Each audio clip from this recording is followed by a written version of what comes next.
Les médicaments sont moins chers, la durée de validité des prescriptions est prolongée, les détours vers les hôpitaux du centre-ville sont réduits et le médecin est familier. Monsieur Lee préfère voir son médecin de famille.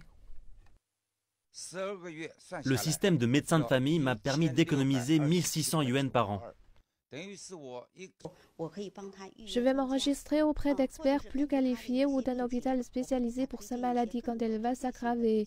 De plus, vu que l'enregistrement est fait par le biais de notre réseau, il est priorisé.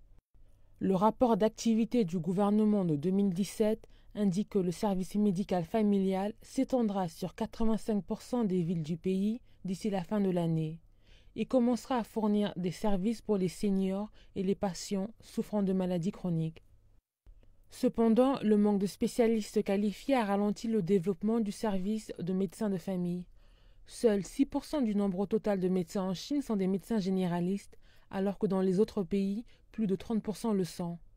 D'ici 2020, pour chaque 10 000 résidents, il devra y avoir de 2 à 3 médecins de famille. À l'échelle nationale, 210 000 à 250 000 sont nécessaires.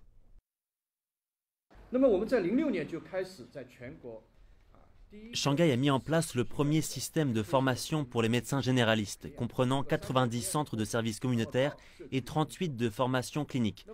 Les diplômés en médecine devront passer 3 ans dans ces centres en tant qu'internes avant de travailler comme médecins. Le gouvernement municipal de Shanghai prévoit de mettre à jour le service de système en se focalisant sur l'amélioration des capacités de diagnostic des médecins de famille, le traitement des affections courantes et la prévention de maladies. La réforme devrait ouvrir la voie pour la mise en place d'un service médical à l'échelle nationale.